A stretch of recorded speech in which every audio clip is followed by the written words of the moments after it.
Buying a good affordable laptop isn't that difficult to do in 2020.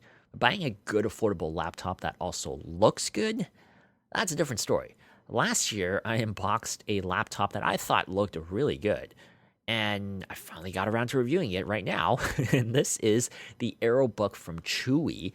And it has a Core M3 processor and also this really nice looking design. It's just very simple, clean, elegant, kind of MacBook-esque, all for the price point of $429. So that alone makes this already a high contender for me in terms of budget space. So how does this perform as a laptop overall, though? I want to talk about this right now. I'm Alex with Tech. Let's jump into it.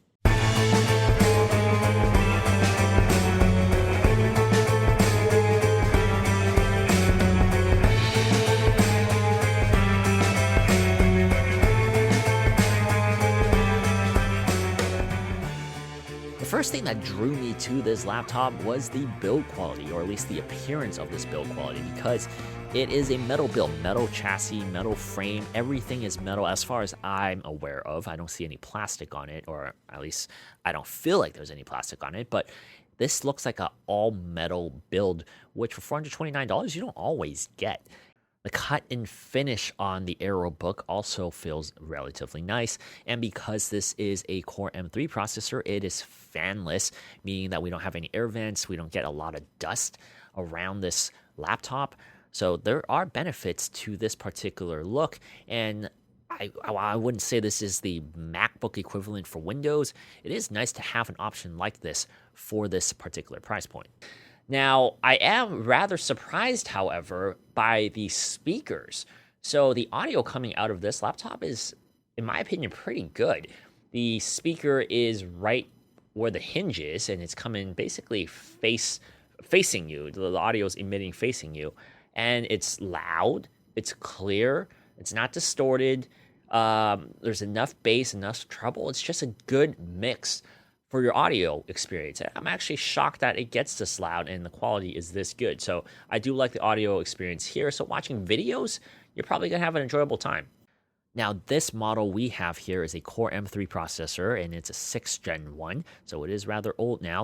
It has 8 gigabytes of RAM and 256 gigabytes of SSD storage. That combination of specs is rather good for $429. For example, a Core M3 processor of this generation, I've reviewed plenty of devices that have this.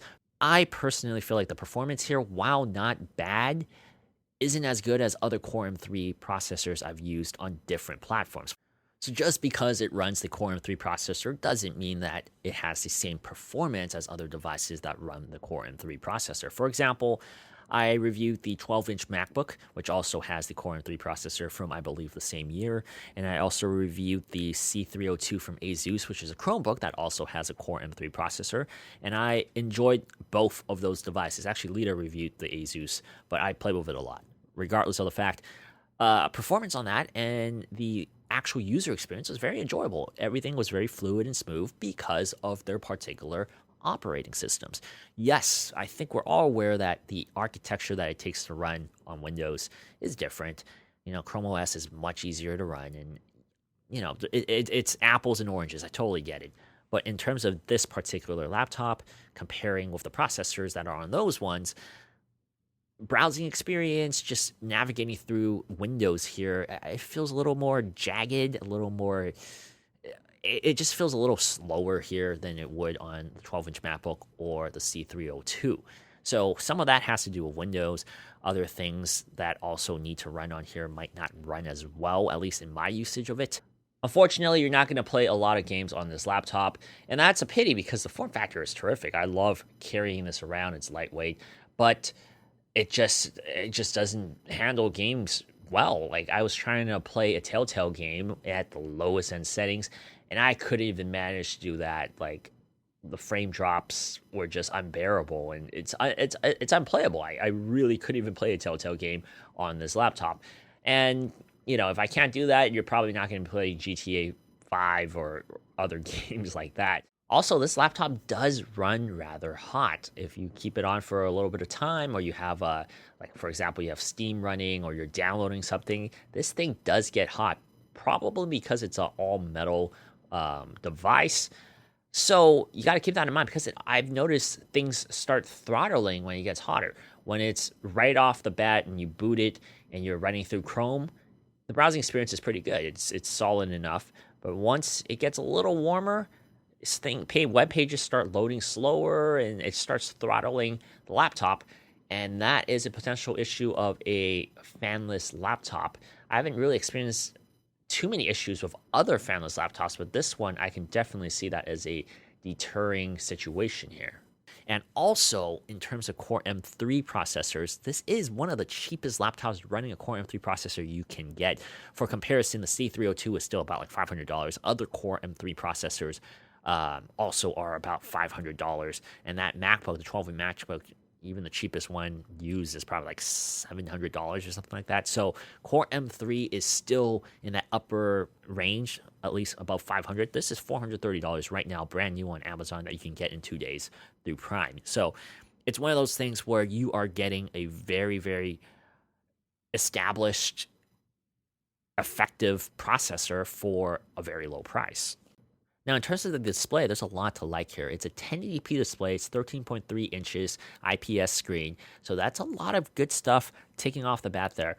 However, the thing I do like a lot more about this particular laptop than a lot of the competitors out there for this price range is, I guess you can say it's near bezel-less. You get almost bezel to bezel display. Like, it's very thin bezels on here. And when you actually have something on the screen, like a video or like a photo, it feels very immersive. And like for $429, I'm hard pressed to find a laptop with smaller bezels than what we have here with the Aerobook. It's just not common practice in this price range. Whereas I understand $1,200, so like 3 times as much, that's common practice. Like everybody in 2020 is making near bezel-less displays on their laptops, and that's really cool. But for $429, I really think this is as good as it's going to get in terms of that immersive feel. The display quality is pretty good too. I don't mind watching videos, don't mind playing games on here. It actually looks and feels nice. The viewing angles are good. The color reproduction is good. Once again, it's not the best display out there for sure, but it's a very good display for the price point. Now, for a laptop like this, there's actually quite a lot of ports here. We have a headphone jack, a micro SD card slot, 2 USB 3.0 A slots, a Type-C slot, and a micro video port, and also you have a proprietary fast charge DC port. So in the unboxing video, I made a comment saying that honestly, they should have been more like Apple here and removed the DC and also the HDMI ports, because the USB-C port that they have here is a all-purpose one where it does also power and does video feed, which is good. The flexibility is nice, and I'm not going to complain too much about that anymore because I could still carry that USB cable and charge this, and I'm cool with that. I'm happy that they had it here, and options are always good. I've always said options are good for consumers, so I'm not going to knock them down because they put so many options on here. The battery life here isn't that great. I think I can stretch it maybe like 6-7 hours. That's okay. Not the worst thing in the world, especially because it's also fanless and pretty small and easy to transport. So I'm okay with that. It is what it is. I talked about this in the unboxing video a little more in depth than I usually do, but the keyboard layout is pretty good. I like the keyboard layout. It's evenly spaced. There's plenty of room for your fingers, and it feels very comfortable to type on. The keys don't travel too much. It's a little shallow, but that's pretty normal for laptops in this price range. And some people will actually like typing on this. I personally like typing on this. There's no Windows Hello fingerprint scanner, even though the power button is highlighted red. They did that just so you know where the power button is easily to recognize. Could have made a fingerprint scanner there, but it might have raised the price. I'm okay with not having one there. Trackpad is also relatively good, but I don't personally like using it. This is a very cheap feeling trackpad, and this is one of those things where it's kind of like an illusion, because the laptop from a distance looks really cool. When you open it up, it actually looks like a MacBook. It looks like an expensive laptop. But when you start typing on it and you start using the trackpad, you realize it's definitely a budget laptop, and that's where it's deceptive.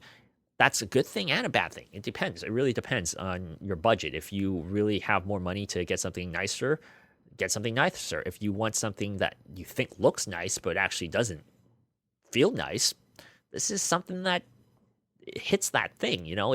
There's more appearance than actual functionality on here. Not that it's bad. Once again, that's the theme of this. It's not bad. It just looks better than it actually is. And that's what Chuwi is kind of, they kind of carved they carved a segment of the market for this. Like, you go on Amazon, you look up Chuwi, you see a lot of nice looking devices with really good specs, kind of like Xiaomi does.